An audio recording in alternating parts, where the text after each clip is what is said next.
तो दोस्तों आखिर एक महीने के इंतजार के बाद वो पल आ चुका है, वो घड़ी आ चुका है जिसका बेसब्री से इंतजार कर रहा था पूरा देश। यानी कि भारत पहुंच चुका है सेमीफाइनल में। अब यहां से एक गलती हुई नहीं। अभी तक तो हम लगातार मैचेस जीत रहे थे, 9 के 9 मैचेस जीत चुके हैं। इसी बात पे वीडियो को लाइक जरूर कर दीजिएगा। और 9 के 9 मैच जीत चुके हैं और हमारा कॉन्फिडेंस सबसे ज्यादा हाई है। लेकिन अब वो समय आ गया है जहां पे ये दिखाना है कि हमारी टीम लीग स्टेज ही नहीं जीतेगी बल्कि प्रेशर वाले भी मैच जीतकर इस बार वर्ल्ड कप लेके आएगी। और अब मुकाबला ऐसे समय पहुंच चुका है जहां पे एक गलती हुई नहीं कि टूर्नामेंट से बाहर हो जाएंगे, और टूर्नामेंट से ही बाहर नहीं होंगे, साथ ही साथ उन उम्मीदों को बड़ा झटका लगेगा जो करोड़ों देशवासी हमारे टीम से उम्मीदें पाले बैठे हैं, उन सभी को करारा झटका लगेगा। आपको भी याद होगा, अभी वो दिन बीते हुए ज्यादा समय नहीं हुआ है, 4 साल पहले 2019 में 9 जुलाई 2019 का दिन था। टीम थी सामने न्यूजीलैंड और हम पहुंचे थे सेमीफाइनल में। ग्रुप स्टेज में हमारा प्रदर्शन बहुत ही तगड़ा था, लेकिन हुआ क्या? हुआ ये कि भारतीय टीम हार गई वो मुकाबला। 239 रन बनाना था 50 ओवर में और भारतीय टीम 221 बना पाई। हालांकि एक समय लग रहा था हम जीत रहे थे और पूरे देश की उम्मीद MS धोनी क्रिच पे टिके हुए थे, वर्ल्ड के बेस्ट फिनिशर। ऐसा लग रहा था कि हम जीत के जाएंगे, लेकिन ये वाला रन आउट काफी दर्दनाक था। और उस समय MS धोनी ही नहीं रोए थे, पूरा इंडिया रोया था। तो वो क्षण भी आ गया जब हम इस वाले मुकाबले का बदला लेकर जाएंगे। और होपफुली हम उम्मीद करेंगे कि भारतीय टीम जैसा रिलाई कर रही है सारे टीमों का, 2019 में तो कर ही रही थी, लेकिन यहां पे थोड़ा मुकाबला फंस गया था। लेकिन हम उम्मीद करेंगे कि इस बार वैसा नहीं होगा। 2023 कुछ अलग जोश लेके आएगा और कुछ अलग जज्बे के साथ भारतीय टीम खेल भी रही है। अभी तक कोई इनको टक्कर नहीं दे पाया, तो हम ये उम्मीद करेंगे कि भारतीय टीम इस बार जीत के जाएगी। और सबसे बड़ी बात, जब हम ये मुकाबला हारे थे ना, तो परिस्थितियां अनुकूल थी किसके? न्यूजीलैंड के। लेकिन अभी वो बात नहीं होने वाला है, क्योंकि इस समय कॉन्फिडेंस हमारा हाई है, सबसे हाई है। और उस समय हमारे पास दर्शक, उस समय भी इंडिया को ही ज्यादा सपोर्ट करते थे, लेकिन इस समय शायद एक भी दर्शक न्यूजीलैंड को नहीं सपोर्ट करेगा। पूरा वानखेड़े इंडिया में हुआ होगा, तो एक 12वें प्लेयर भी हमारे रहेंगे दर्शक, तो वो वाला भी प्रेशर होगा। और हम इसीलिए उम्मीद करेंगे कि भारतीय टीम को इस मुकाबले में न्यूजीलैंड को हराना चाहिए, वो भी ठीक ठाक मार्जिन से। और उसका एक रीजन ये भी है, इस वाले पिच पे न्यूजीलैंड को मदद था, मूवमेंट था, ओवरकास्ट कंडीशन था, लेकिन वानखेड़े जो है ना, वो भारतीय टीम के लिए मददगार होगा। न्यूजीलैंड को ज्यादा यहां मदद नहीं मिलेगा। तो मोस्ट प्रोबेबली भारतीय टीम विजयी होगी और ये वर्ल्ड कप हमारा होगा। ये मैच जीत के फिर अगला जीतेंगे और फिर हम बनेंगे विश्व चैंपियन। तो थोड़ा सा मैच से जुड़ी जानकारी देख लेते हैं। तो पहले पिच रिपोर्ट की बात करेंगे, क्योंकि अल्टीमेटली वही मैटर करता है। तो देखिए, मैच पिच की कुछ फोटोज हैं, मैं वो आपको पहले दिखा देता हूं। ये एक फोटो नंबर 1 है, एक फोटो नंबर 2 है, और भी इमेजेस आएगी तो मैं आपको शेयर कर दूंगा। ओवरऑल आपको जो दिखाई दे रहा होगा कि ज्यादा ग्रास नहीं है, ज्यादा ग्रास नहीं है, लाइव ग्रास नहीं है। इसका मतलब सीधा साधा इंडिकेशन है कि भारतीय टीम फेवरेट होगी, क्योंकि जब मूवमेंट होता है तो न्यूजीलैंड के 2 ऐसे गेंदबाज हैं जो कत्लेआम मचा देते हैं, ट्रेंट बोल्ट, दूसरे टीम साउदी। हेनरी नहीं है, नहीं तो वो भी बेहतरीन गेंदबाजी करते हैं जब मूवमेंट होता है। तो मूवमेंट होने के चांसेस यहां पे कम है और इसीलिए भारतीय टीम फेवरेट होगी। तो पिच रिपोर्ट की बात करेंगे, मैच कहां पे होने वाला है? वानखेड़े स्टेडियम मुंबई में। और ये पिच होता है पाटा, जम के रन बनते हैं और मोस्ट ऑफ द टाइम यहां पे 300 350 ये स्कोर बनता ही बनता है। तो हम वही उम्मीद करेंगे कि भारतीय टीम बनाएगी और बाद में मतलब कि अगर सेकंड भी बैटिंग आता है तब भी बनाए अच्छा खासा स्कोर, चेज कर जाए जो भी मिला हो। तो ओवरऑल ये जो मतलब कि पिच होती है ना, इंडिया का one of the most batting friendly track होता है। बाउंड्रीज होती है छोटी, गेंदबाजों को ज्यादा मदद नहीं होता है, तो जम के रन यहां पे बनते हैं। एक लेकिन मैटर फंसता है। वो क्या फंसता है कि कुछ टाइम यहां पे होता क्या है कि second inning under lights movement देखने को मिलता है शुरुआती 10 ओवर। और वो वाला फेज जो भी टीम है सेकेंड इनिंग अगर खेलेगी ना, तो उनको अच्छे से खेलना पड़ेगा, क्योंकि वहां पे मूवमेंट हुआ है, उसका हम पूरा डेटा के साथ देखेंगे। ठीक है, तो ओवरऑल बैटर्स को एडवांटेज होता है, लेकिन पेसर्स शुरुआत के 10 ओवर सेकेंड इनिंग में गेम में यहां पे रहते हैं। ये एक इंपॉर्टेंट पॉइंट है। लास्ट के कुछ मैचेस देखें तो देखिए अच्छा खासा स्कोरिंग हुआ है। यहां पे ऑस्ट्रेलिया ज्यादा स्कोर नहीं कर पाई थी, लेकिन इंडिया जीत गई। इधर के मैचेस देखिए, वर्ल्ड वर्ल्ड कप के मैचेज यहां से स्टार्ट हुए। South Africa 399, England under pressure crumble down 170, pace को 13, स्पिन को 3। साउथ अफ्रीका 382, बांग्लादेश 233, पेस को 12, स्पिन को 3। इंडिया 357, श्रीलंका अंडर प्रेशर गई। अफगानिस्तान 291, अफगानिस्तान 291 बना ले गई, तो अच्छी बात है, मतलब पिच बल्लेबाजों के मुफीद होता है। पेस वर्सेज स्पिन देखेंगे, पेसर्स ही ज्यादा डोमिनेट कर रहे हैं, उसका रीजन होता है बैटिंग फ्रेंडली पे पेसर डोमिनेट करते हैं, प्लस शुरुआत के 10 ओवर सेकंड इनिंग में यहां पे मूवमेंट मिला है। लास्ट के 3 आईपीएल मैच है, जम के रन बना हुआ है, तो मतलब पिच बताती है कि बल्लेबाजों को ये मुफीद होती है। तो थोड़ा सा हम इसमें एनालिसिस देखेंगे कुछ अलग टाइप का। तो पहले हम देख लेते हैं, एक बहुत ही इंपॉर्टेंट ऑब्जर्वेशन रहा है वानखेड़े पे इस समय। क्या रहा है? वैसे वानखेड़े होता है चेजिंग ग्राउंड, टीमें सोचती हैं भाई फर्स्ट इनिंग में तुझे जितना रन बनाना है बना ले, अपनी जिंदगी जी ले, फिर हम आएंगे सेकंड इनिंग, थोड़ा सा ड्यू होगा, उसके कारण बॉल बल्ले पे आसानी से आएगी और हम चेज करके उसको बना डालेंगे। जनरली टीमों का यही नजरिया रहता है, लेकिन इस बार वो नजरिया बदला है। कैसे बदला है वो भी देखते हैं। तो यहां पे आपको दिखाई दे रहा होगा first power play analysis Wankhede stadium का। तो थोड़ा सा एनालिसिस में डिफरेंस है, तो देखते हैं कि क्या रहा है फर्स्ट पावर प्ले का हाल। तो बात करेंगे अफगानिस्तान वर्सेस ऑस्ट्रेलिया मैच की। फर्स्ट इनिंग में क्या हुआ है? अफगानिस्तान 46 पे 1, 10 ओवर, ज्यादा मूवमेंट नहीं मिला था। गेंदबाज कौन कौन थे? Josh Hazlewood, PAT Cummins, Mitchell Starc, जिसमें हेजलवुड और स्टार्क शुरुआती ओवर्स करते हैं, तो उनको ज्यादा मूवमेंट नहीं मिला, जबकि Hazlewood one of the top swing गेंदबाजों में से एक है वर्ल्ड क्रिकेट के, तो मतलब यहां पे मूवमेंट ज्यादा नहीं मिला है। लेकिन सेकेंड इनिंग में क्या हुआ है यार? सेकेंड इनिंग में ऑस्ट्रेलिया 52 पे 4 हो जाती है। ऑस्ट्रेलिया मजबूत है, लेकिन 4 विकेट गिर जाता है 10 ओवर में, और उनके पास गेंदबाज कौन है? नवीन उल हक, जिनको ज्यादा मूवमेंट नहीं मिलता। दूसरे जो गेंदबाज हैं उनके वो हैं अजमतुल्लाह उमर जाई, जिनको अभी उतना एक्सपीरियंस नहीं है। तो अंडर लाइट्स यहां पे मूव हुई थी बॉल, ये ध्यान देना है। फिर इंडिया वर्सेस श्रीलंका की बात करते हैं। फर्स्ट इनिंग में इंडिया कितना बनाती है? 10 ओवर में 60 पे 1, ये पावर प्ले की बात है। और सेकेंड इनिंग में श्रीलंका कितना बनाती है? 14 पे 6, 10 ओवर में, मतलब पूरी की पूरी टीम ही ध्वस्त हो गई यार। और ये भी दिखाता है कि यहां पे second inning under light movement मिला है, ये ध्यान देना है। तो टीमों की स्ट्रेटजी इससे तय होंगी। South Africa versus Bangladesh. First inning में साउथ अफ्रीका 44 पे 2 किया, 10 ओवर, लेकिन अगर आपको लग रहा है मूवमेंट ज्यादा मिला है, तो वो नहीं हुआ था। इसमें पेस ने 1 विकेट लिया था, स्पिन ने 1 विकेट लिया था, और उसमें डिकॉक थोड़ा शुरुआती ओवर में स्ट्रगल कर रहे थे ऑफ ब्रेक गेंदबाजों के लिए, तो यहां पे वो मूवमेंट वाला फैक्टर नहीं था। लेकिन सेकंड इनिंग में बांग्लादेश आती है 35 पे 3, 10 ओवर, सारे विकेट पेसर्स लेके गए, ठीक है। तो यहां पे जो आपको ध्यान देना है कि ये सेकंड इनिंग में थोड़ा मूवमेंट होता है, और उसी समय भारतीय टीम को संभल के खेलना होगा। क्यों? क्योंकि न्यूजीलैंड के पास है ट्रेंट बोल्ट, जो भारतीय टीम के अगेंस्ट हमेशा अच्छा प्रदर्शन करते हैं, और टीम सऊदी, और उनका मेन यूएसपी ही है वो शुरुआती ओवर। और शुरुआती ओवर्स में जब मूवमेंट होता है तो रोहित शर्मा थोड़ा स्ट्रगल करते हैं, तो वही वाला फेज भारतीय टीम को आराम से खेलना है। सेकंड इनिंग में अगर आता है बॉलिंग तो फिर मतलब न्यूजीलैंड का बॉलिंग। उसके बाद साउथ अफ्रीका वर्सेस इंग्लैंड।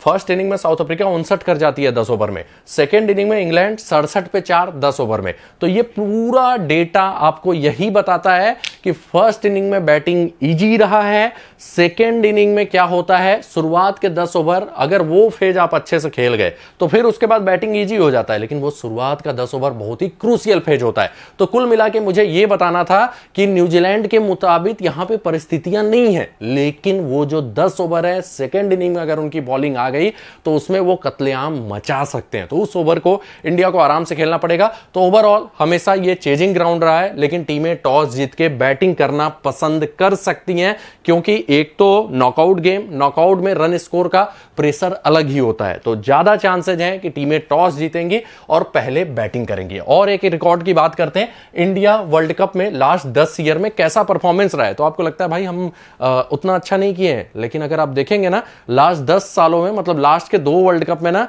भारतीय टीम ही मोस्ट डोमिनेटिंग टीम रही है ग्रुप स्टेज में, लेकिन नॉकआउट में थोड़ा हमारा हालत खराब हो जाता है। इंडिया जस्ट 3 मैचेज हारी है 26 मैचेज में, बाकी सारी टीमों का विन परसेंटेज 60 से 70 के बीच में, इंडिया 80 के ऊपर है, 85 के आसपास है। तो ओवरऑल भारतीय टीम हमेशा मतलब कि लीग स्टेज में अच्छा की है, नॉकआउट उनके लिए प्रॉब्लम रहा है, लेकिन इस हिसाब से जैसी परिस्थितियां हैं, इन्वायरमेंट है, मुझे लगता है भारतीय टीम इस बार नॉकआउट स्टेज को क्लियर करके जीत के जाएगी। अब बात करते हैं हेड टू हेड रिकॉर्ड की। तो आपको फेवरेट कौन दिखाई दे रहा है? ऑन द पेपर भारतीय टीम ही फेवरेट है, इतिहास क्या कहता है? इतिहास भी भारतीय टीम को ही फेवरेट रखता है। इंडिया ने 58 मैचेस जीते, न्यूजीलैंड 50 जीती है। तो ओवरऑल हम उम्मीद करेंगे यही रहे कायम और भारतीय टीम ही जीत के जाए, लेकिन यहां एक एक मैटर फंसता है कि ब्लैक कैप्स नॉकआउट स्टेजेज में इनका प्रदर्शन इंडिया के खिलाफ कैसा है। तो इंडिया के खिलाफ ये 3 मुकाबले खेले हैं और 3 के तीनों ब्लैक कैप्स जीत के गए हैं। तो यहां पे कीवी टीम को एक एक्स्ट्रा एडवांटेज मिल जाता है। मतलब कभी कभी इतिहास टीमों को कॉन्फिडेंस देता है कि नहीं भाई हमने अच्छा किया था तो हम मजबूत हैं। तो यहां पे थोड़ा सा ब्लैक कैप्स के लिए मतलब कुछ पॉजिटिव है कि उन्होंने अच्छा किया इंडिया के अगेंस्ट नॉकआउट स्टेज में।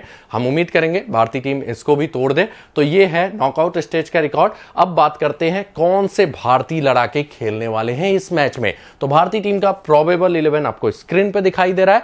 मोस्ट ऑफ द टाइम क्या लास्ट 3-4 मैचों से जब से हार्दिक पांड्या इंजर्ड हुए ना, भारतीय टीम का कॉम्बिनेशन चेंज नहीं हुआ है और हम उम्मीद भी करेंगे चेंज नहीं होगा। रीजन भाई जब सेटल्ड है तो चेंज क्यों करना। तो यही प्लेइंग 11 आपको खेलती हुई दिखाई देगी। Most of the over number 7 से लेकर नंबर 11 तक के गेंदबाज करते हैं। डेथ ओवर की बात करें समी को करना चाहिए और किसको करना चाहिए, बुमराह को। लेकिन सिराज से भी एक आध ओवर आप देख सकते हैं लास्ट के 5 में। शुरुआती ओवर कौन करता है, शुरुआती ओवर आपको बुमराह और सिराज करते हुए दिखाई देंगे। समी फर्स्ट चेंज पे आ रहे हैं। ठीक है, तो ये है भारतीय टीम का लेखा जोखा। अब बात करते हैं न्यूजीलैंड की तरफ से क्या हाल है। तो न्यूजीलैंड की तरफ से जो 11 रणकुंभरे खेलने वाले हैं वो आपको स्क्रीन पे दिखाई दे रहे हैं, जिसमें जिमी नीसम और चैपमैन में से कोई एक खेलता हुआ दिखाई देगा। बाकी उनका भी टीम सेटल्ड है। भारतीय टीम में लेफ्ट हैंडर ज्यादा नहीं है। तो ये सेंटनर, सऊदी, फर्ग्यूसन, बोल्ट ये 4 अच्छे खासे ओवर करेंगे। 5वें मेन बॉलर इनके रचिन रविंद्र हो जाते हैं। कुछ ओवर नीसम अगर खेलते हैं तो वो करेंगे। ग्लेन फिलिप्स भी कर सकते हैं लेकिन चांसेस थोड़े से कम ओवर्स के हैं उनके। ठीक है,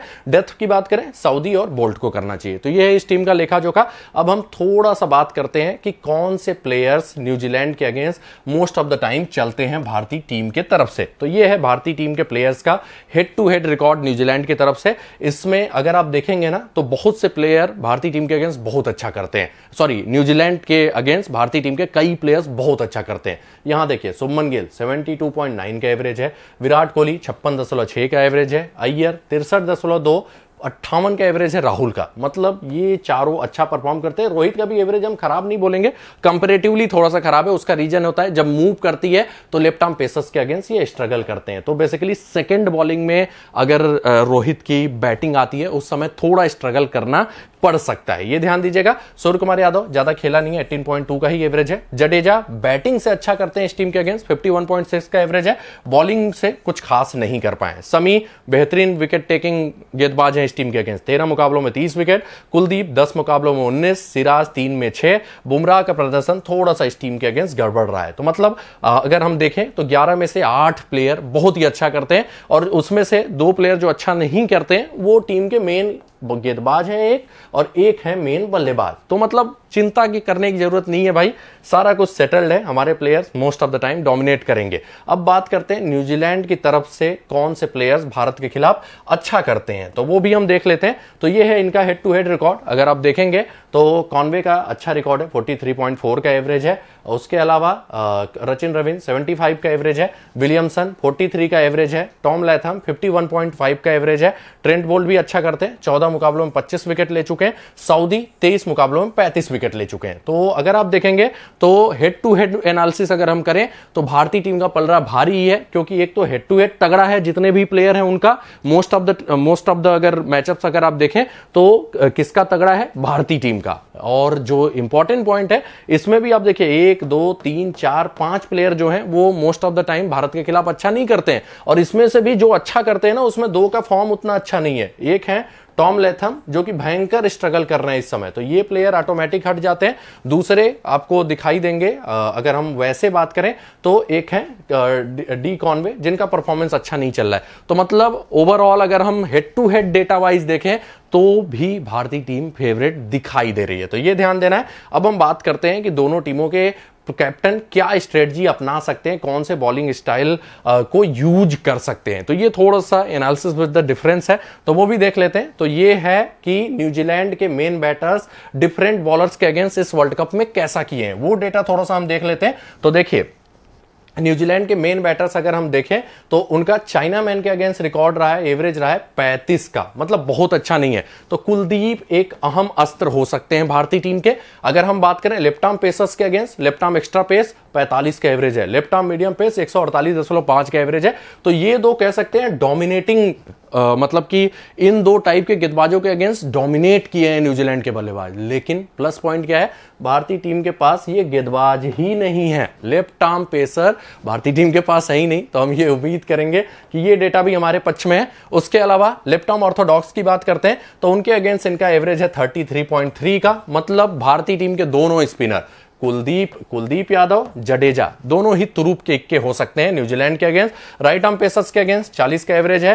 राइट आर्म लेग ब्रेक के अगेंस्ट बात करें तो 45.8 का एवरेज है। तो ये भी इनका पॉजिटिव है न्यूजीलैंड का, वो भी हमारे पास नहीं है। राइट आर्म मीडियम पेस के अगेंस्ट 37 का एवरेज है। मतलब ये दोनों के अगेंस्ट उतना अच्छा रिकॉर्ड नहीं है, right arm extra pace, right arm medium pace. तो यहां से भी जो डेटा है भारतीय टीम को फेवर कर रहा है। क्या कि जो न्यूजीलैंड के मेन बल्लेबाज हैं वो जिन दो स्पिनर्स के अगेंस्ट स्ट्रगल करते हैं, दो टाइप के, वो भी हमारे पास हैं, वो दोनों हमारे मेन स्पिनर हैं। और जिन पेसर्स में स्ट्रगल करते हैं जिस टाइप के, वो भी हमारे पास है, right arm extra pace, right arm medium pace, वो सब है हमारे पास।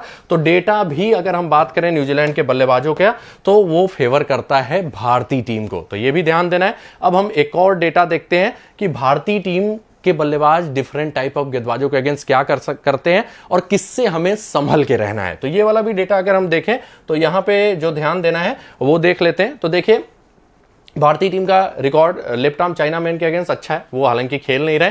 लेफ्ट आर्म एक्स्ट्रा पेस के अगेंस्ट, तो आपको लगता है ना कि लेफ्ट आर्म पेसर्स के अगेंस्ट भारतीय टीम बहुत ज्यादा स्ट्रगल की है, लेकिन एक्स्ट्रा पेस जब आते हैं तो इस वर्ल्ड कप का ये पूरा डेटा है, ये ध्यान दीजिएगा। तो लेफ्ट आर्म एक्स्ट्रा पेस के अगेंस्ट 110 का एवरेज रहा है। मतलब कि ट्रेंट बोल्ट जो एक्स्ट्रा पेस के साथ आते हैं उनके अगेंस्ट भारतीय हैंडल कर सकती है भारतीय टीम। अगर हालांकि ट्रेंट बोल्ट को आप लेफ्ट आर्म मीडियम में ही मोस्ट ऑफ द लोग रखेंगे, लेकिन फिर भी अगर कोई एक्स्ट्रा पेस वाला गेंदबाज लेफ्ट आर्म में आ जाता है, वो है नहीं उनके पास, तो भारतीय टीम मतलब अच्छा खेल लेती है। ये मुझे एक तरीके से दिखाना है। दूसरा है लेफ्ट आर्म मीडियम पेस, और यही सबसे बड़ा चिंता का सबब है भारतीय टीम का।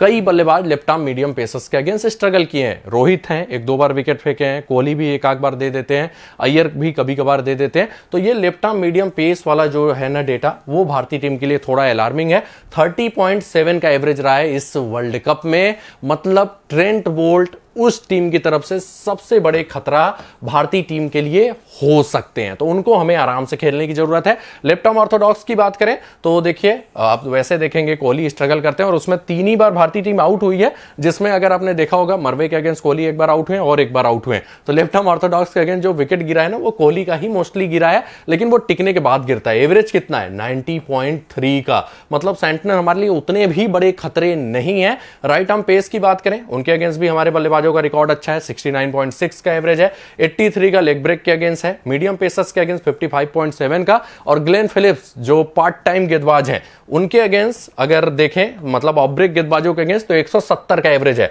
मतलब भारतीय टीम के लिए पूरे न्यूजीलैंड के पेस अटैक में अगर हम इस वर्ल्ड कप के हिसाब से भारतीय टीम का परफॉर्मेंस देखें तो लेफ्ट आर्म मीडियम पेसर्स को थोड़ा आराम से खेल लेना है, ट्रेंट बोल्ट को। बाकी सबके अगेंस्ट भारतीय टीम ने अच्छा किया है। तो ओवरऑल इस एनालिसिस में आपको पता चलेगा कि भारतीय टीम क्लियर फेवरेट्स दिखाई दे रही है। अगर हम डेटा के हिसाब से जाएं, प्लेइंग 11 देखें, मैचअप्स देखें, head to head wise comparison करें, तो भारतीय टीम ज्यादा फेवरेट है। पिच की बात करें तो सारा कुछ, बस हमें यह देखना है कि सेकेंड इनिंग में बॉलिंग आती है तो थोड़ा बच के रहना पड़ेगा। न्यूजीलैंड की बॉलिंग आती है सेकेंड इनिंग में, तो थोड़ा भारतीय टीम को बच के रखना पड़ेगा, नहीं तो मोस्ट ऑफ द टाइम भारतीय टीम को डोमिनेट करना चाहिए। और होपफुली ये वीडियो आपको पसंद आया होगा। कुछ अलग टाइप का डेटा था जो मैंने आपको बताने की कोशिश किया है, जिससे मैंने ये समझाने का कोशिश किया है भारतीय टीम फेवरेट क्यों होगी, किससे हमें संभल के रहना है, किससे हमें ज्यादा खतरा नहीं है, सारा कुछ देखा है। तो दोस्तों, वीडियो को बनाने में ढेर सारी मेहनत लगी है।